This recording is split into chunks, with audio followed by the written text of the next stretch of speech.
Very Raul. कभी बनना हो तो बाज बनना, लेकिन कभी तोता मत बनना, क्योंकि तोता बोलता तो बहुत है लेकिन ज्यादा ऊंचाई तक उड़ नहीं सकता। बाज बोलता सबसे कम है लेकिन सबसे ऊंचाई पर उड़ता है और बाकी पंछियों का राजा होता है एक बाज।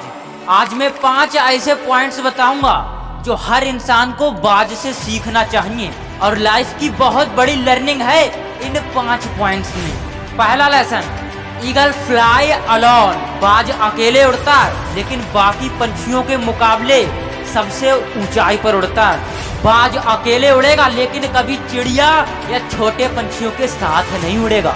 बाज या तो हमेशा बाज के साथ उड़ता है या अकेले उड़ता है। और इससे हमें यह सीख मिलती है कि छोटी सोच वालों से हमेशा दूर रहो, फिर चाहे भले ही बाज की तरह अकेले रहो, क्योंकि यही वो समय है जब हमें खुद को जानने का असली मौका मिलता है। अकेलेपन की पावर को पहचानो।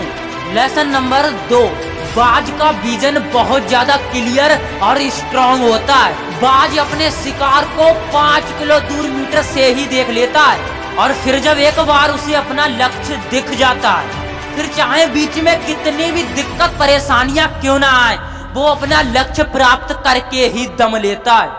इससे भी बहुत बड़ी सीख मिलती है कि अपना विजन क्लियर रखो और फिर उसे पाने में कितनी भी दिक्कतें परेशानियां क्यों ना आए, उस बाज की तरह पीछे मत हटो। तीसरा लेसन, बाज कभी भी मरे हुए जानवरों को नहीं खाता, वह हमेशा जिंदा शिकार करता है। और इससे हमें यह सीख मिलती है कि जो हमारा पास्ट है वो मर चुका है, तो अपने उन मरे हुए सड़े हुए विचारों पर ध्यान मत दो और अपनी आने वाली ताजी फ्रेश जिंदगी में अपना ध्यान लगाओ। अपनी पास्ट की यादें जो तुम्हें बहुत तंग करती हैं, उन्हें वहीं रहने दो जहां उनकी जगह है। और तुम्हारे पास्ट की जगह तुम्हारे पास्ट में है, उसे वर्तमान में जगह मत दो, क्योंकि एक बार तुम्हारा पास्ट तुम्हारे प्रेजेंट में आ गया, फिर वो तुम्हें कभी प्रेजेंट में रहने नहीं देगा।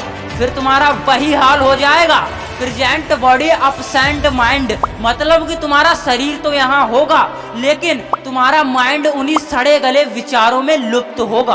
पास्ट में तुम्हारे साथ कितना भी बुरा क्यों ना हुआ हो, वो सब विचार, वो सब थॉट वहीं पर मर चुके हैं। और उस बाज की तरह बनो जो कभी भी मरी हुई चीज को नहीं खाता। कहने का सिंपल सा फंडा है कि प्रेजेंट बॉडी और प्रेजेंट माइंड रखो, ना कि present body absent mind. Lesson number 4, जब आंधी तूफान बारिश होती है तो सारे पंछी छिपकर बैठ जाते हैं, लेकिन उस समय बाज को बहुत मजा आता है। बाज बहुत ज्यादा एक्साइटेड हो जाता है। जब तेज हवाएं चलती हैं तो बाज उन तेज हवाओं के सहारे और ऊपर उड़ता है और ऊपर उड़ते उड़ते इतना ऊपर उड़ जाता है कि बादलों के भी ऊपर पहुंच जाता है। और इससे हमें यह सीख मिलती है कि मुश्किलों में भी मजा ढूंढना चाहिए। और नेपोलियन हिल ने एक बार कहा था कि हर बड़ी चुनौती अपने साथ एक अवसर लेकर आती है। जरूरत है उस बाज की तरह अवसर को पहचानने की। जिस दिन तुमने मुश्किलों को पहचान लिया, उस दिन सारी मुश्किलें तुम्हारे नीचे होंगी और तुम मुश्किलों के ऊपर होगे।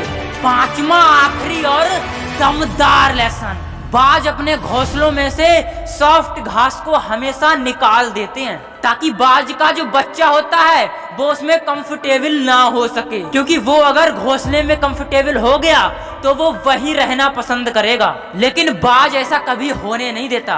बाज एक पंछी है और उसे भी ये बात अच्छी तरह पता है कि there is no grow in comfort zone, मतलब कि सुविधाजनक क्षेत्र में कोई वृद्धि नहीं है। लेकिन हम तो इंसान है ना, और इंसान होने के बावजूद भी कई लोग इस बात को समझते ही नहीं है। अब इसका मतलब ये भी नहीं कि अपने आप को जुल्म दो, बट हाँ, कंफर्ट जोन से बाहर निकलो। आप जितना ज्यादा कंफर्ट जोन में रहोगे, आपकी लाइफ आने वाले समय में उतनी ही ज्यादा अनकंफर्टेबल हो जाएगी।